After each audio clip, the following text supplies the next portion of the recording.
Muito bem, bom dia.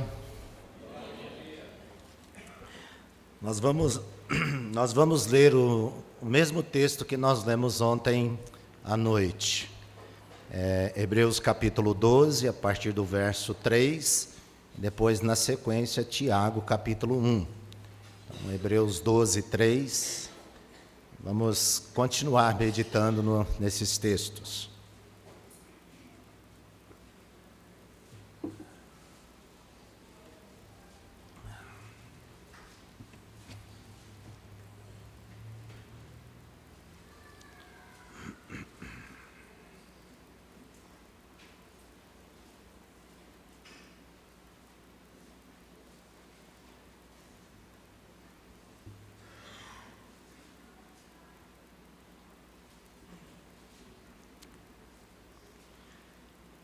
Hebreus 12 e 3 diz assim a palavra de Deus: Considerai, pois, atentamente aquele que suportou tamanha oposição dos pecadores contra si mesmo, para que não vos fatigueis, desmaiando em vossa alma.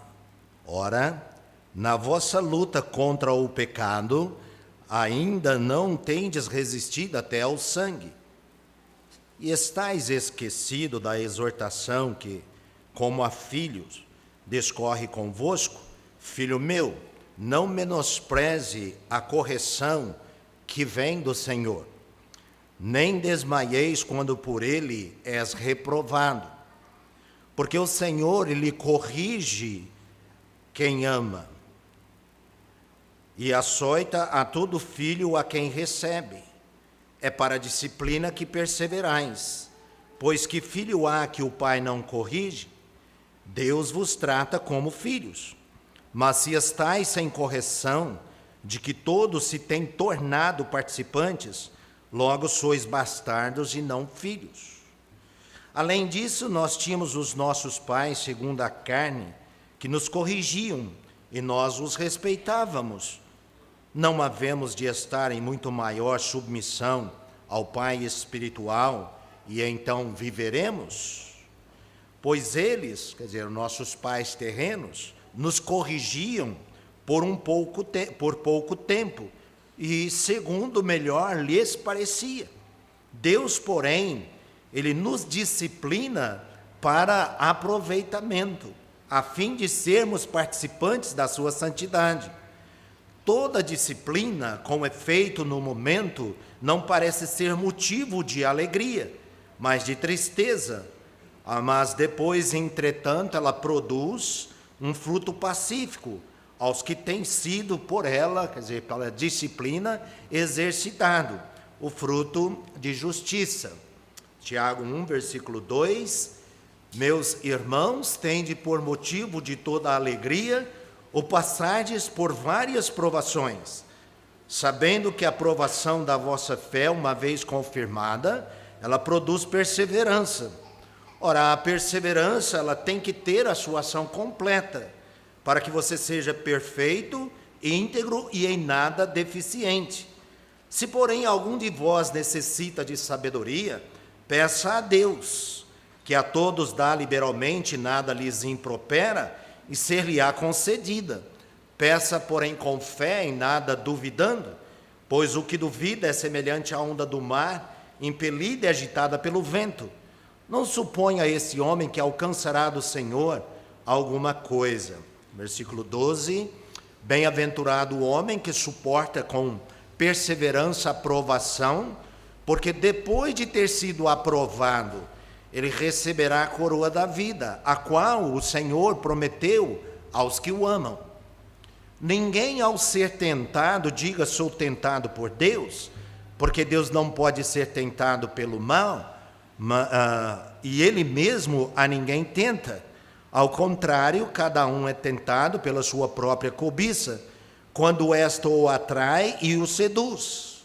Então, a cobiça, depois de haver concebido, ela vai dar à luz o pecado. E o pecado, uma vez consumado, então ele gera a morte. Não vos enganeis, meus amados irmãos. Toda boa dádiva e todo dom perfeito vem lá do alto, descendo do Pai das luzes, em quem não pode existir variação ou sombra de mudança. Até aqui, confiamos que o Senhor, Ele há de nos abençoar mais uma vez na meditação da sua palavra.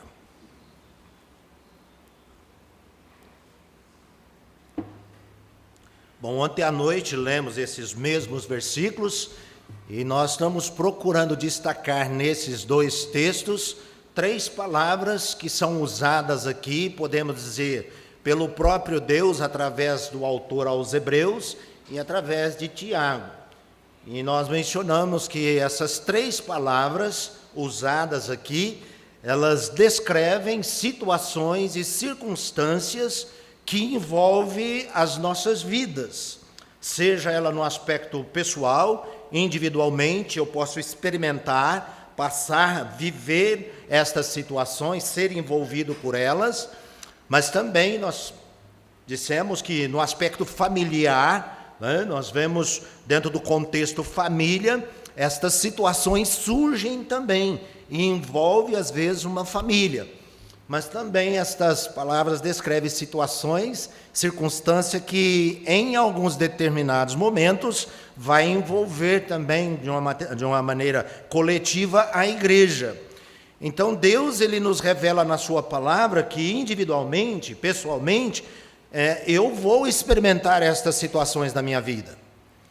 A minha família pode em determinados momentos também se achar envolvido por estas situações, por esta circunstância. E também a igreja vai em determinados momentos e precisa ter esta convicção que isso faz parte, vai acontecer, né? Então, de uma maneira pessoal, familiar e coletiva, vamos experimentar, vamos estar envolvidos, vamos passar por estas situações. Não tem como ficar livre delas, elas fazem parte da vida cristã, elas fazem parte da nossa formação, ela faz parte da formação do caráter cristão. Então nós precisamos entendê-las, nós precisamos ter uma visão correta do que cada uma delas significa e qual que é o objetivo, o propósito dessas situações, para que eu não venha tomar uma postura equivocada, ou às vezes uma postura que não corresponde com a realidade do propósito daquela situação. Então isso é fundamental, porque as situações ela tem uma finalidade, tem um propósito, ela tem que produzir um resultado. Mas dependendo da minha atitude diante destas situações, ou ela produz um resultado positivo, ou podemos ter realmente um grande prejuízo na nossa vida. Então nós começamos exatamente pensar na primeira palavra que lemos em Hebreus capítulo 5, que ele diz: filho meu, não menospreze a correção. Então essa palavra correção é uma das palavras que nós estamos mencionando, que surge e que vai envolver as nossas vidas. Em determinados momentos, o Reginaldo ele vai ter que ser corrigido. E ele diz que esta correção não pode ser menosprezada. Nós não podemos dar pouca importância para isso. Nós não podemos, de fato, desprezar a correção. Por que não podemos fazer isso? Por que não podemos ignorar isso? Eu preciso compreender isso. É porque esta correção, como a própria Bíblia diz, ela vem do Senhor. Então, se vem do Senhor, o que vem do Senhor não pode ser ignorado e nem menosprezado. A correção é necessária na nossa vida, faz parte da formação, né? Então, nós vemos que aqui ele diz que a correção ela vem do Senhor. E ele diz que quando formos experimentarmos esta correção que vem da parte do Senhor, ele diz que nós, primeiro, não devemos menosprezar, ter uma atitude de desprezo para com esta situação, mas ele também diz, você não deve desmaiar quando por ele você for reprovado. Então a gente aprende aqui nestas palavras que a correção ela ocorre no momento quando Deus reprova alguma atitude da minha parte. Então a correção é só quando for necessária. Nós não vamos ser corrigidos todos os dias, a não ser que isso se torne necessário. A correção, ela só vai acontecer na vida pessoal, familiar e coletiva, se houver da parte de Deus uma reprovação de conduta. Então, correção é somente quando houver reprovação da parte de Deus, né?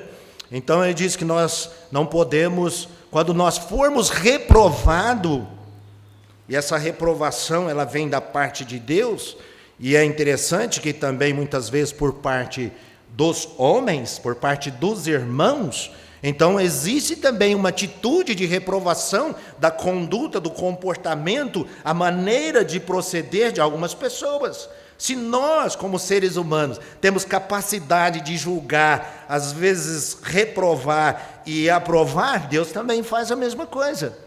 Então, podemos ser aprovados por Deus, conforme lemos em Tiago, ali nós temos a aprovação, e aqui em Hebreus, reprovação, né? Então, nós vemos que a correção é só quando ela houver uma atitude que é reprovada por Deus. E eu mencionei ontem, se realmente não houver nenhuma conduta, nenhuma atitude reprovável, significa então que essa pessoa não vai precisar ser corrigida, né? Então, esse ensino de Hebreus 12, né, esse assunto aqui, é maravilhoso. Então, o assunto correção aqui, ele precisa ser compreendido. Esta palavra, ela tem que ser entendida, compreendida, para que eu me posicione corretamente, né? Então, eu não posso menosprezar, ter uma atitude de desprezo àquilo que vem do Senhor. E nós também falamos que a correção, ela se torna necessária quando há essa reprovação, não é motivo de nós desanimarmos. Por que acontece conosco muitas vezes? Por ignorarmos, ou por talvez não fazermos uma leitura correta, não entendermos o que está acontecendo conosco, por fazermos às vezes aquela maior confusão, pessoas que de repente precisam passar por essa disciplina corretiva da parte de Deus, e às vezes aqui é mencionada que ele diz que ele corrige quem ele ama e açoita. Então você vê que a correção chega um momento que Deus precisa usar a vara. Mas ele diz, mas mesmo quando isso acontecer, não deve ser motivo de desânimo, desmaiar, perder as forças, desanimar, abandonar. Quantas pessoas que, devido às circunstâncias e às situações que envolvem a vida deles, quantas pessoas que a primeira coisa é deixar de reunir. Uma atitude totalmente equivocada, mas é porque não entende, não sabe o que está acontecendo.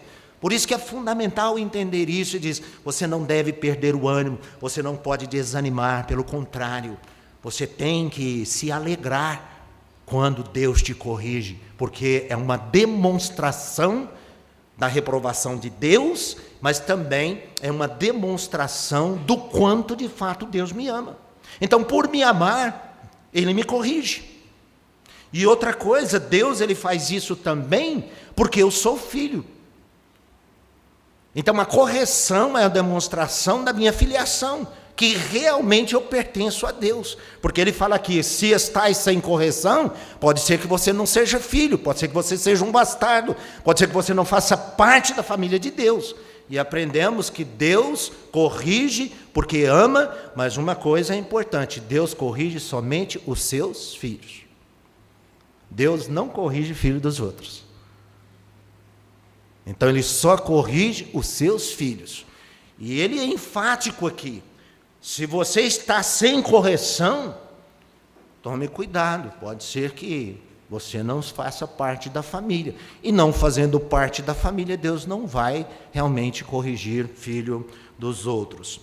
E também aprendemos ontem que a correção, ela se torna necessária, exatamente, aqui diz que ela é para o nosso aproveitamento. Então podemos dizer que ser corrigido ou correção é uma coisa muito boa. Se é para aproveitamento, é para trazer algum benefício, é para trazer algum resultado, Então, se Deus faz isso, porque Ele quer tirar de nós. A correção visa produzir um proveito, um resultado na nossa vida. É nos tornarmos cada vez mais úteis na obra do Senhor. Então ele diz que a correção é para aproveitamento. E depois, o propósito da correção a fim de que sejais participantes do que? Da santidade de Deus. Então não tem como ser santo ou viver uma santidade, a santificação prática sem a correção. Então a correção, ela se torna necessária para que eu seja santo como Ele é santo. E às vezes, por não entendermos isso, nós ignoramos estas coisas, né? Então você vê que a disciplina aqui, a correção, ela é para aproveitamento, a fim de sermos participantes. Essa palavra participar aqui, ela tem o sentido de comungar, de participar, né?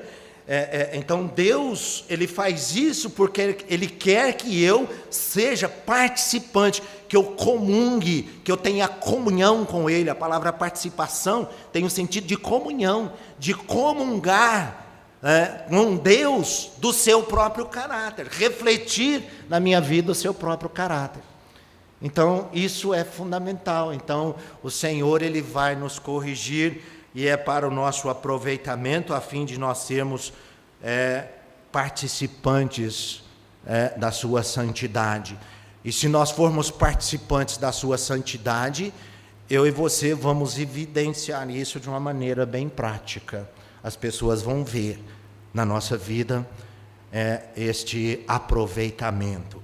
E depois, outra coisa que nós mencionamos, que é a correção, ela... No momento quando isso está acontecendo, e acontece comigo e às vezes acontece com você, no momento quando a correção está acontecendo, ela não parece ser motivo de alegria. E às vezes, por nós não termos uma compreensão, por que Deus faz assim? Por que Deus permite isso na minha vida? Por que tudo isso está acontecendo? E às vezes, aquele momento quando a correção está sendo praticada por Deus na nossa vida, é claro que no momento, o próprio Deus está no momento, não parece ser motivo de alegria. Quando você pega o seu filho e dá umas varadas nele, naquele momento parece que não é motivo de alegria para ele. Mas só que para quem está corrigindo, ele sabe, Deus sabe o que vai sair dali. Ele sabe o que vai produzir desta ação dele. Então, mas só que no momento, parece que não ser motivo de alegria ser corrigido. E vocês já perceberam que eu e você, a gente não gosta de ser corrigido? É porque nós não entendemos. Toda pessoa que vai ser corrigida, você pode perceber que ele não gosta. Porque ele não entende o motivo da correção. Ele não gosta de ser, vou usar a expressão aqui, disciplinado. Corrigir é disciplinar. Porque todo discípulo tem que ser disciplinado. Mas nós não gostamos.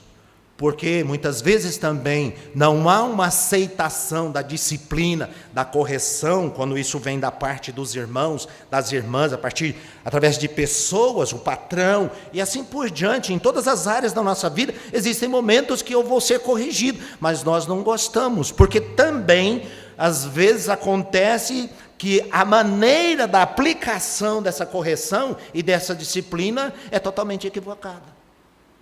Tem pessoas que são brutas, mal educadas, vai corrigir de uma maneira que isso, em vez de produzir um resultado, produz revolta, rejeição, cria uma barreira, e ela não produz o resultado que Deus quer, porque nós fazemos errado, mas Deus não erra, irmãos.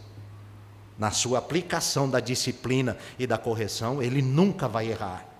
E a correção, a disciplina, ela vai sempre ser aplicada da parte de Deus quando for necessária, com muito amor. Disciplina, ela tem que ser como uma espada de dois gumes. Disciplina e correção caminham junto. Aliás, desculpe, disciplina, correção e amor. É isso que eu queria dizer, né? Então Deus, ele faz isso porque você tem que olhar para a correção, você tem que olhar para a disciplina com uma prova de que Deus ama e de que você é filho. Gostamos de olhar para a cruz e ver a crucificação de Cristo. Deus prova o seu amor. É bom pensar nesse aspecto, né? Da prova do amor de Deus para conosco. Mas que a correção também é uma evidência de que Ele nos ama. A cruz é uma evidência do amor de Deus para com a humanidade. Deus ama, Ele amou e deu, provou, a morte prova, mas só que a correção é uma evidência, é uma prova de que Deus ama e também é uma prova de que de fato eu sou filho de Deus, faço parte da família, né? Então isso é muito importante.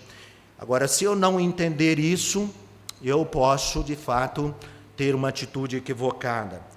Porque nessas horas, quando a gente está sendo disciplinado ou corrigido, né, nós vemos que aquele momento não é, como a palavra de Deus está dizendo, não é motivo de alegria, mas de tristeza. Às vezes, isso faz parte do processo. Mas só que ele diz, mas depois da correção, mas depois da disciplina, o que ela faz? Entretanto, produz. Então, a disciplina, a correção, ela tem como finalidade produzir alguma coisa em nós. Ele diz, produz um fruto. Observa que a gente vai ver na aprovação também, que a aprovação tem a finalidade de produzir alguma coisa em nós. Agora, aqui ele diz, a disciplina, a correção, ela produz um fruto pacífico. E é interessante que a gente pode ver isso nos filhos, né? Quando um pai que disciplina, que corrige seu filho, você olha nele, você vê um filho bem corrigido, bem disciplinado, você vê uma atitude nele que corresponde ao resultado daquilo que foi feito na vida deles. Então nós vemos que Deus, ele disciplina e corrige porque ele nos ama. E ele diz, porque Deus, ele não quer ter filhos mal educados ou filhos sem educação. Então, é para o nosso aproveitamento, é para produzir um fruto, um resultado, ele diz, um fruto pacífico aos que têm sido exercitados por ela, pela disciplina, pela correção. Então, a disciplina, a correção, quando ela é aplicada, é um exercício que está produzindo um resultado na vida daqueles que estão sendo disciplinados da parte de Deus. Ele fala fruto de justiça, né? Então, isso aqui é um resumo, né, daquilo que nós vimos ontem. Mas outra coisa que eu quero dizer aqui ainda, que aqui em Hebreus 12, vocês perceberam que eu tenho usado a palavra disciplina e a palavra correção alternadamente.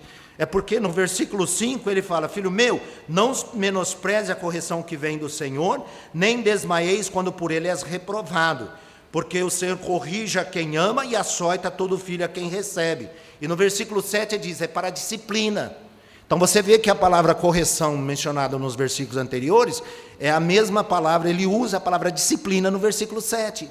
Depois no versículo 10 ele diz, falando em relação aos nossos pais, porque eles nos corrigiam por pouco tempo, segundo melhor lhes parecia. Deus, porém, nos disciplina. Ele usa o exemplo do pai corrigindo. E aí ele vai falar de Deus, mas Deus disciplina. Então, que Deus, ele usa a palavra correção na atitude do pai, mas ele usa a palavra disciplina na atitude de Deus, indicando que correção e disciplina são duas palavras diferentes, mas com o mesmo significado. Ele está falando da mesma situação. E no versículo 11 ele diz, toda disciplina, né, no momento não parece ser motivo de alegria. Então observe que ora Deus usa a palavra correção e ora ele usa a palavra disciplina. E eu mencionei de algumas versões e traduções que usa a palavra educação, né?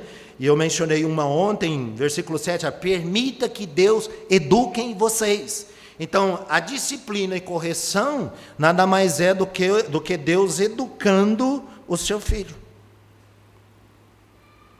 Então, a educação, a disciplina, né, a correção, ela faz parte. Mas é importante observar que a palavra disciplina e educação, né, e a palavra correção. Aqui temos a palavra também castigo, né? 4 palavras diferentes para descrever a mesma situação. Mas a palavra educar e disciplinar, né, ela tem uma característica também de formativa. A disciplina, ela tem esses 2 aspectos: formar e, quando necessário, corrigir. Então, Deus, ele trabalha conosco. Você vê que ensino, instrução e correção caminham juntos. Então, precisa haver instrução, precisa haver ensino, com o objetivo de formar aquela pessoa, de ensinar, e quando necessário, aí vem a disciplina corretiva. Então, essas 2 coisas são características da disciplina.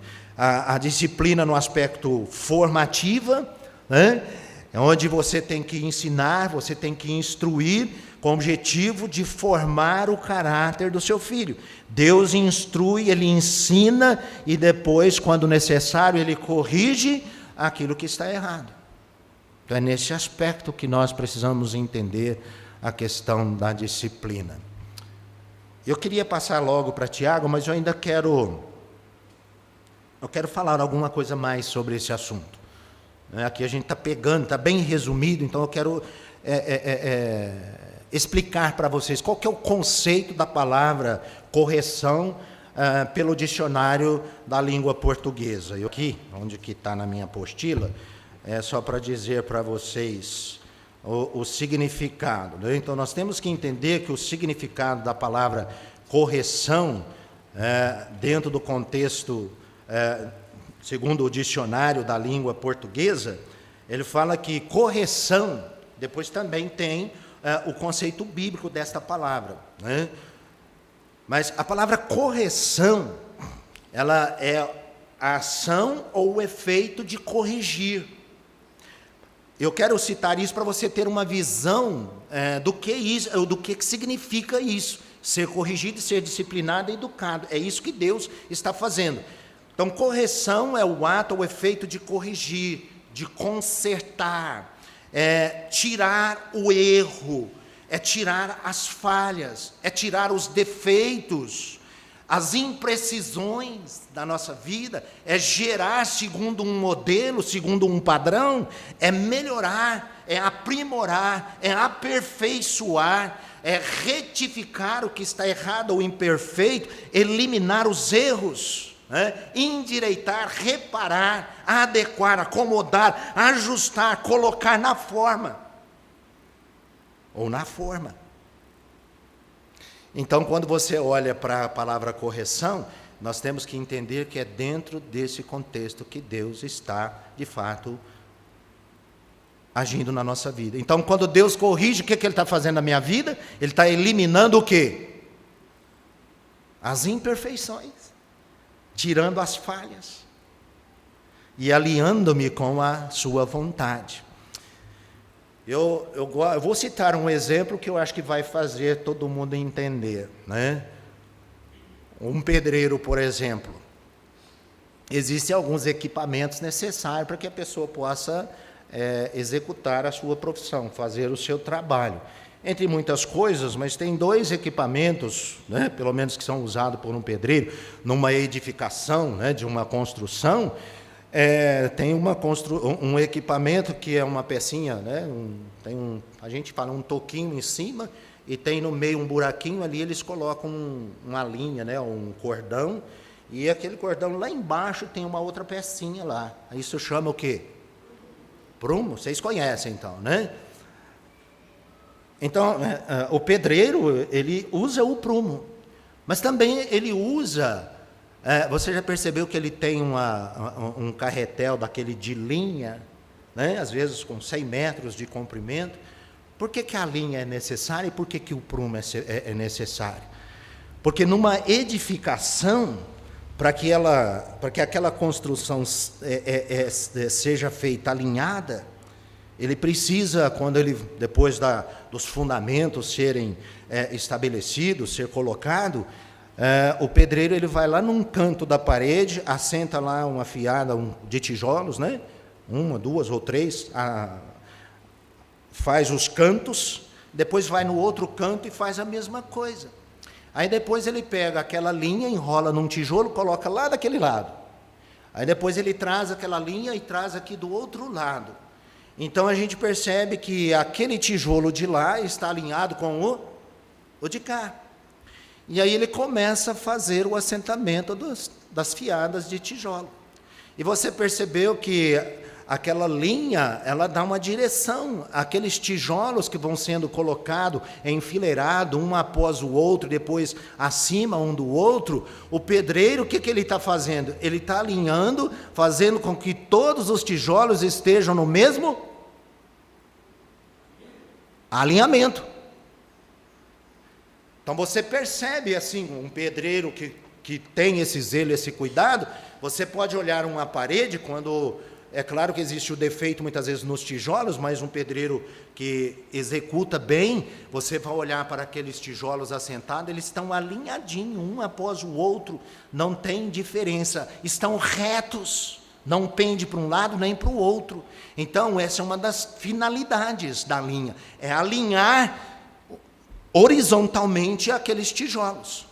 Mas depois você percebe que à medida que ele vai subindo aquelas fiadas de tijolos, usando a linha, mas de vez em quando ele pega o quê? Pega o prumo. Depois de 3 ou 4 fiadas, ele coloca aquela parte de cima lá no último tijolo, e depois aquela pecinha de baixo é colocada lá no último tijolo, para que este tijolo, aonde está a parte de cima, esteja completamente alinhada com o que está embaixo, para que esta parede ela seja edificada bem alinhada horizontalmente e verticalmente. Então, para que estejam em perfeito alinhamento, tanto horizontalmente como também verticalmente. Então, é assim que deve ser. Mas você já percebeu que às vezes um pedreiro ele vai edificando, às vezes ele coloca o prumo, a parte de baixo fica um pouquinho aberto. Significa o quê? Quando a parte de baixo não corresponde com a parte de cima. Que aquela parede está fora de prumo. Se Deus colocar o prumo nesta igreja, e Ele vai fazer isso, tem que alinhar. O último tijolo de baixo, ele tem que estar alinhado com o de cima. O último de lá tem que estar alinhado com o último de cá e com todos os outros no meio. Então, nós vemos que Deus trabalha assim. Agora, o pedreiro, quando ele vai colocando, ele vai edificando, vocês já perceberam que ele coloca esse prumo e quando embaixo está aberto, o que ele faz? Pelo menos deveria fazer. Então, qual que é a palavra que nós estamos usando aqui? Corrige. Porque ele vai ver que está fora, então ele corrige, traz. Aqui ele está tirando o defeito, colocando no mesmo alinhamento. E é isso, meus queridos, que significa a palavra correção. Então Deus ele está consertando as nossas vidas. A palavra de Deus é o prumo, que é usado para ver se a minha vida, às vezes na minha vida pessoal, Deus ele vai colocar o prumo, vamos ver se o Reginaldo está alinhado com a minha vontade. Porque está sendo uma edificação, não está sendo feita. E eu sou uma pedra viva, você é outra. Então, dentro dessa edificação que é feita pelo próprio Senhor, ora ele tem que fazer como pedreiro. Ele tem que prumar-nos, ele tem que nos colocar, ele quer trazer-nos no mesmo alinhamento do seu propósito. Então, se a minha vida, aquele tijolo que está fora, Deus, por amar, ele quer também que o seu serviço seja bem visto, então ele corrige, ele coloca, ele alinha com a sua vontade. Agora, o pedreiro que não usar essas duas coisas, o que vai acontecer? A sua edificação vai ser defeituosa.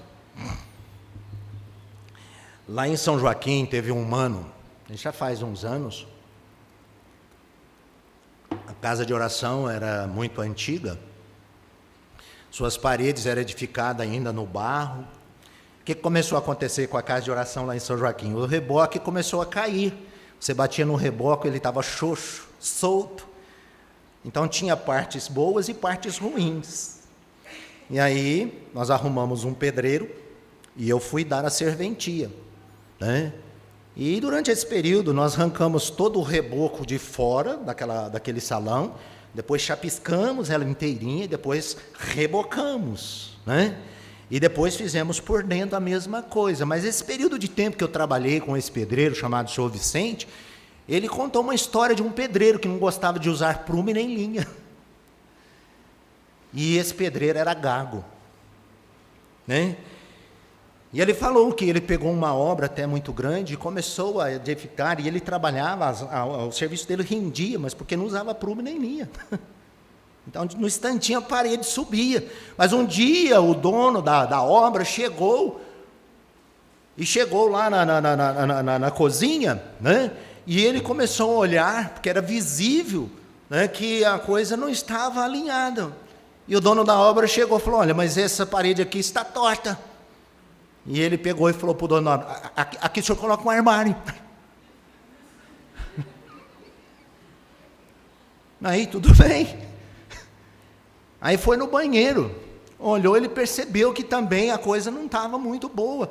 Falou: mas aqui também está torto. Ele falou: mas aqui o senhor põe logo o espelho.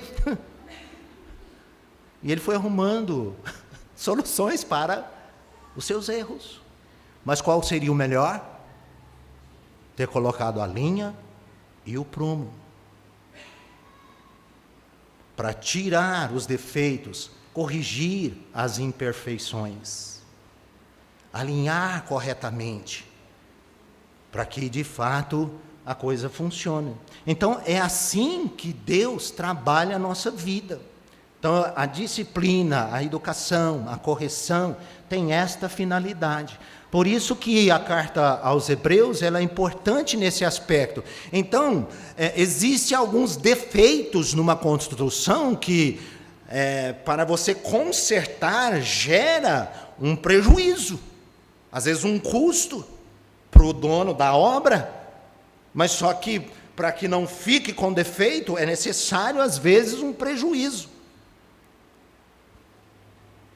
E existem às vezes, irmãos, algumas coisas nas igrejas, na minha vida, na minha família, na sua, algumas coisas que quando é colocado o prumo da palavra de Deus, não está alinhado com a vontade de Deus. Muitas vezes está de acordo com o meu gosto, minha preferência. Então a gente percebe que nas igrejas, em todas elas que você for, né, a gente fala assim: não, mas falha tem em todo lugar. E a gente parece que se consola com estas expressões, mas errar todo mundo erra. E a gente vai se acomodando no erro, e Deus não quer isso. Ele quer que nossas vidas, né, pessoal, a nossa vida como família, a igreja, ela cresça, ela seja edificada, alinhada com a vontade de Deus, que é boa, perfeita e agradável. Mas muitas vezes, na educação do meu filho, eu fico feliz se ele concorda e faz a minha vontade, mesmo que minha vontade não esteja de acordo com a vontade de Deus. Quantos pais que ficam satisfeitos de ter um filho que obedece à sua vontade, mesmo que esta vontade não esteja de acordo com a vontade de Deus? Quantas vezes a gente percebe nas lideranças das igrejas tantas práticas, mas é porque eles gostam daquele jeito. E as pessoas que vão chegando e vão se submetendo àquela vontade, àquele padrão que foi estabelecido segundo a vontade daquela pessoa, achou que não tinha nenhum problema, mas quando é colocado o prumo, você vê que está fora da vontade de Deus. Mas quantas vezes a liderança, ela aceita e concorda porque as pessoas estão de acordo com eles, não importa se isso está fora ou em desacordo com a vontade de Deus. Nós temos que tomar cuidado. Eu preciso disciplinar o meu filho e educá-lo de acordo com o padrão divino. E às vezes pode ter coisas que ele vai ter que praticar que não está de acordo com a minha vontade, mas não está ferindo a vontade de Deus. Gostos e preferências, usos e costumes, tradições, a questão cultural, quantas vezes isso prevalece dentro do contexto da igreja? E você coloca o prumo e percebe que a parte de baixo não está alinhada com a de cima, que os tijolos não estão alinhados nem horizontalmente uns com os outros e nem alinhados com a vontade de Deus, mas é porque há as imperfeições. Mas muitas vezes eu fico feliz por me obedecerem, por fazer a minha vontade. E precisamos tomar muito cuidado com isso. Nós precisamos trabalhar com esse pensamento, como Paulo falou aos Gálatas. Mesmo quando há os desvios, os erros, as falhas. Eu gosto muito daquela expressão que Paulo usa na carta aos Gálatas. Ele fala, por quem de novo eu sinto as dores de parto. Lembram desse texto? Alguém lembra? Por quem de novo eu sinto as dores de parto. Até o quê? Até ser Cristo formado. Aqui é disciplina formativa. Mas ao mesmo tempo, ela é corretiva. Porque o que aconteceu com os Gálatas? Eles começaram pelo Espírito e estavam terminando com o quê? Na carne. Então Paulo falou, olha, de novo eu vou sofrer como a mãe, as dores de parto. Mas qual que era a intenção de Paulo? Não é que era a igreja das Galácias ali ficasse de acordo com a vontade de Paulo. Ele disse, olha, eu vou de novo, vou trabalhar de novo, até como sentir de novo as dores de parto, até eu ver nesta igreja Cristo formado. Quem ensina, quem prega, ele tem que trabalhar. O discipulado, meus queridos, é isso. Um discipulado bem feito vai ter discípulos disciplinados. Vai ter Cristo formado em suas vidas. É isso que tem que ser feito. Nós temos que ensinar, para que naquela pessoa o caráter de Cristo seja evidenciado. E Deus trabalha para isso.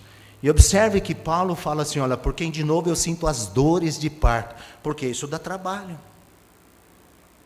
Então você percebe que isso é um processo de gerar um caráter, mas um modelo, um padrão.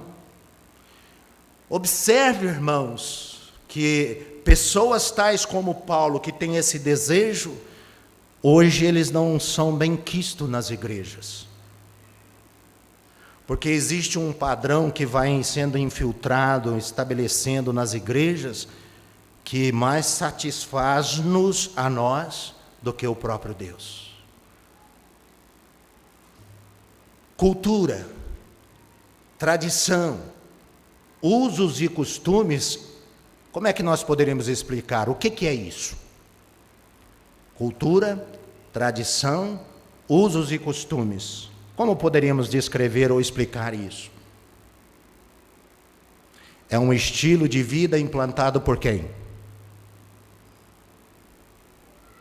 Pelos homens. Mas lá no meu país, a cultura lá é essa. É o estilo de vida implantado por eles. Você vai numa região do Brasil, tem lá uma cultura, tem algumas tradições, mas aqui é o nosso uso, o nosso costume. Mas só que esses usos e costumes e tradições e culturas são estilos de vidas implantados pelo próprio homem. E elas devem ser substituídas por aquelas tradições implantadas pelo próprio Deus. Não é? Vale a pena estudar isso. esse assunto um pouco mais. Deus, ele tem uma metodologia na sua correção. Mesmo que eu não falar na aprovação, mas eu acho importante falar com vocês sobre isso. Então a gente aprende que o conceito da palavra correção é nesse sentido. É a trazer, Deus quer nos alinhar com a sua vontade. Eu preguei esse assunto aqui numa conferência, lá num lugar chamado Córrego Fundo, há alguns anos atrás. E durante o tempo que eu fiquei lá, fiquei uma semana ministrando esse assunto, desenvolvendo ele nos seus detalhes. E havia entre os irmãos, um irmão que era adestrador de animais. E depois, passados uns dias que ele ouviu o ensino, ele me chamou para fazer uma visita na casa dele, e lá nós começamos a conversar. E ele falou assim que, ele foi me explicar qual era o trabalho dele. Então, ele adestra animais. Por que tem que adestrar o animal? Para que ele seja útil para o trabalho. Para que seja útil.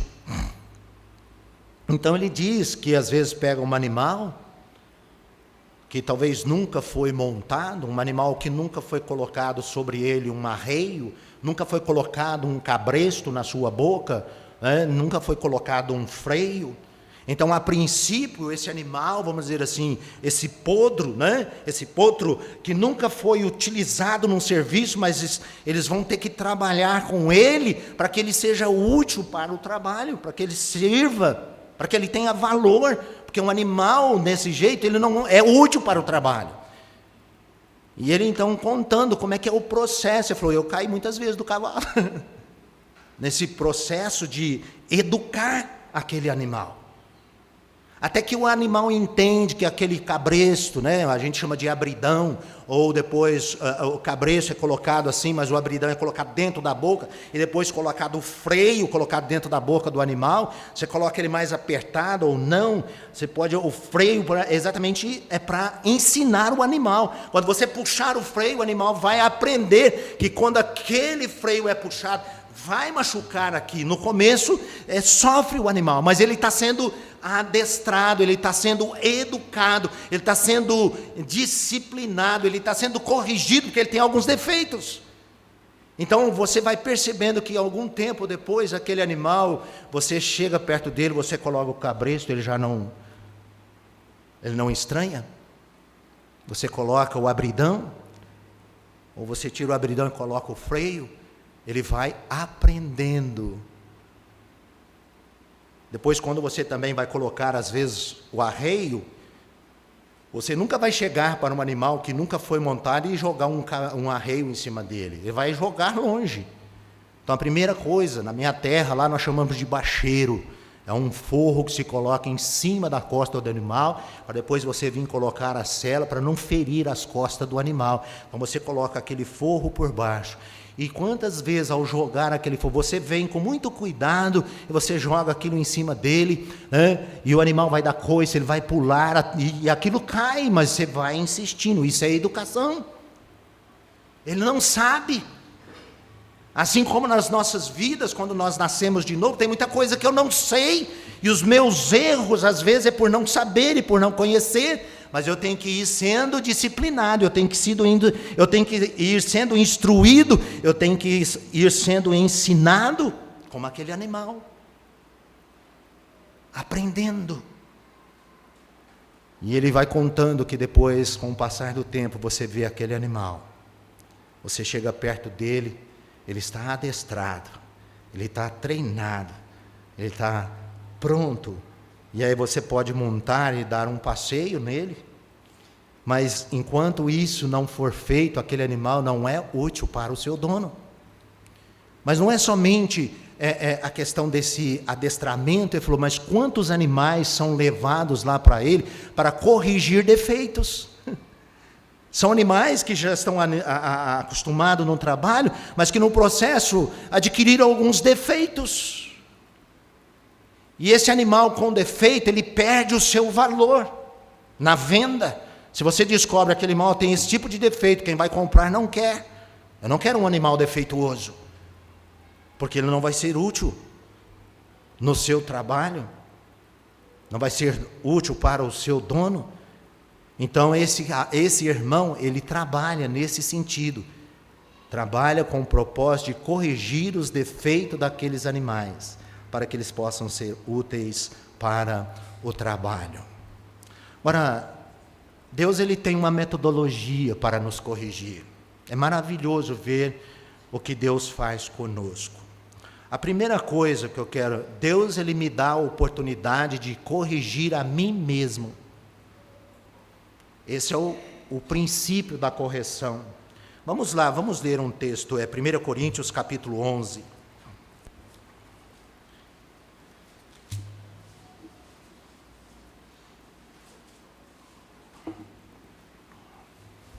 Versículo 30. 1 Coríntios 11, versículo 30. Ele fala assim, vamos ler desde o versículo 28. Examine-se, pois, o homem a si mesmo. Observe que é uma atitude pessoal. Examine-se, pois, o homem a si mesmo. E depois faz o quê? Ele diz, e assim coma do pão e beba do cálice. Um exame tem que ser feito. E ele diz, e não deixar de comer. Você examina, tem algo para ser corrigido? Então corrija e toma do pão e beba do cálice.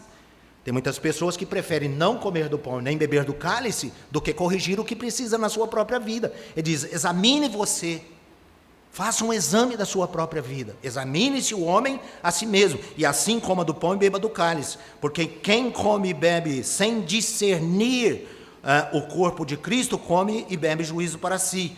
Eis a razão porque há entre vós muitos fracos e doentes, e não poucos que dormem. Aqui nós temos uma disciplina divina. Depois ele fala no versículo seguinte, porque se nós nos julgarmos a nós mesmos, ou porque se nós julgássemos a nós mesmos, não seremos julgados. Diz, se você julga você mesmo, você não vai ser preciso ser julgado pelo Senhor. Se há um julgamento, um exame, eu percebo, minha vida não está correta diante de Deus, minha vida não está alinhada com a vontade de Deus e nem com os irmãos, horizontalmente e verticalmente, relacionamento com Deus, relacionamento com os irmãos, não está em harmonia, não está alinhado. Então ele diz, examine, julgue a sua maneira de viver, julgue a sua própria vida. Nós temos inteligência, consciência, capacidade dada por Deus de fazer isso. Ele diz, se nós julgarmos a nós mesmos, nós não vamos ser julgados pelo Senhor e nem tampouco ser julgados pelos irmãos. Porque depois ele fala, mas quando julgados, porque se nós julgássemos a nós mesmos, não seremos julgados, mas quando julgados por Deus, ele diz, somos, o que está na sua versão? Somos disciplinados, ou podemos dizer, somos corrigidos pelo Senhor, para não sermos condenados pelo mundo. Então você vê que Deus, ele dá para nós a liberdade de corrigirmos os nossos próprios erros. Mas de que forma que Deus faz isso? Né? 2 Timóteo 4, depois eu vou voltar a 2 Timóteo capítulo 4, melhor, 2 Timóteo capítulo 3, desculpem, versículo 16, olha só o que Paulo fala, toda a escritura ela é inspirada por Deus, tanto o Velho como o Novo Testamento. A gente ouve pessoas falando que nem tudo na Escritura é inspirado. Eles dizem que algumas partes da Escritura não é inspirada. Mas Deus está falando toda a Escritura. Toda. A palavra toda significa absoluto, completo, perfeito. Toda a Escritura é inspirada por Deus e ela é útil para quê? Observa que ele fala para o ensino. Aqui nós temos a disciplina formativa. E ele diz, para a repreensão e também para o quê? Para a correção. É interessante que ele diz, a palavra de Deus é útil, é apta, é eficaz, não só para nos ensinar, para nos instruir, mas a palavra de Deus, ela nos repreende. Então, quando você lê a palavra de Deus e permite que ela, de fato, faça o seu trabalho na sua vida, na nossa vida, na igreja, então a palavra de Deus, ela ensina. Ela traz para nós o ensino, ela traz para nós, muitas vezes, o consolo, ela traz para nós, muitas vezes, uma repreensão, mas muitas vezes a palavra de Deus vem com um aspecto corretivo, ela vem nos mostrando as nossas imperfeições, mas Ele quer o quê? Que agora eu alinhe, eu ouça a palavra de Deus, e agora ouvindo a palavra de Deus, Deus usa a sua palavra para nos alinhar com a sua vontade. Você examina a palavra de Deus, ela faz esse trabalho. E eu já vou adiantar aqui um pouquinho e diz, por que que ele fala, toda a Escritura é inspirada por Deus, útil para o ensino, para a repreensão, para a correção, para a educação na justiça, a fim do quê? De que o homem de Deus seja o quê? Perfeito. A palavra de Deus, ela molda o nosso caráter. Às vezes nós cantamos ser semelhantes a Jesus Cristo. Eu quero ser como Cristo, mas existe um trabalho. Ora, vamos ter que ser corrigidos, tiradas as imperfeições. E a palavra de Deus, ela é apta, ela é eficiente nesse aspecto, irmãos. Ela é aquele espelho que revela todas as nossas imperfeições. Um espelho não mente, né, irmãos? Quando a gente chega diante do espelho e você vê lá, é a realidade, mesmo que você não concorde com aquilo, mesmo que você não aceite, é a realidade. O espelho não mente. A palavra de Deus é como um espelho, ela não mente. Ela mostra as nossas imperfeições, mostra nossas falhas, mostra os nossos acertos, mostra as nossas virtudes. Ela reflete, de fato, quem somos. E diz, e ela faz isso, todo esse trabalho, é para que o homem de Deus seja perfeito e perfeitamente habilitado para toda a boa obra. Vocês lembram daquele texto também de Mateus capítulo 7, vou terminar aqui, porque Mateus capítulo 7, às vezes a gente fala daquele texto, não julgueis para que não sejais julgados. A gente fala, nós não podemos julgar. Irmãos, como vamos viver aqui nesse mundo sem fazermos julgamentos? O que o Senhor está dizendo aqui não é que nós não podemos julgar. O que Deus condena é aquele julgamento temerário, aquele julgamento precipitado, que você tira conclusões sem estar informado, inteirado do que de fato está acontecendo naquela vida, naquela situação. Aí você olha, você faz uma leitura precipitada, você já julgou o caso e já deu a sentença condenatória. É esse julgamento que Deus condena, mas Ele diz que nós devemos julgar segundo a reta justiça. Então Ele fala assim, olha, não julgueis para que não sejais julgados, pois com o critério com que julgardes sereis julgados, e com a medida com que tiverdes medido, vos medirão a vós. Por que vês tu, o argueiro no olho do teu irmão, porém não reparas na trave que está no teu olho? Então, eu aprendo aqui, antes de tudo, de ver nos outros, eu preciso ver o que está em mim. Muitas vezes o que está em mim é muito maior do que o que está na vida do outro irmão. E o Senhor, Ele usa aqui uma linguagem interessante. Ele diz, porque repara. Esse reparar, a gente repara a roupa, a gente repara o cabelo, o bigode, a barriga. Nós reparamos um monte de coisa nas pessoas. Julgamos as pessoas, mas não olhamos para nós mesmo. A gente vê nas pessoas o que precisa ser corrigido, a gente faz aquele papel do juiz, mas está falando, olha primeiro, repara. Por que você está reparando no argueiro? Uma palha, uma coisa até muito insignificante, mas que não deixa também de ser algo que precisa ser corrigido. Mas Ele diz, por que você está reparando no olho do teu irmão, um argueiro, e não vê a trave que está no seu olho? Ele diz, tira Corrige, tira o que está impedindo a sua visão, tira tudo aquilo que impede você fazer um julgamento perfeito e correto. Aí sim, depois de você estar em condições, vai e ajuda seu irmão, tem cuidado de você mesmo. Então eu vejo nesse assunto de correção muito interessante. E eu preciso parar, né? Deus permitindo, à noite é a pregação do Evangelho. Então a gente vai pregar o Evangelho, a não ser que vocês queiram que eu continue. Mas se não, eu vou pregar o Evangelho à noite. Mas é um assunto que nós não esgotamos. Gálatas capítulo 6, quando nós não examinamos a nós mesmos, quando nós não damos ouvido à palavra de Deus, o Senhor ele diz assim, olha, se alguém for surpreendido em alguma falha, vós que sois espirituais, o que deve fazer? Corrige-o. Está vendo? Uma pessoa vai ser usada por Deus para nos corrigir. Paulo falou para Timóteo, pregues a palavra, quer seja oportuno, quer seja oportuno, quer não, exorta, repreende e corrige. Deus usa das pregações para me corrigir. Então este é o método de Deus.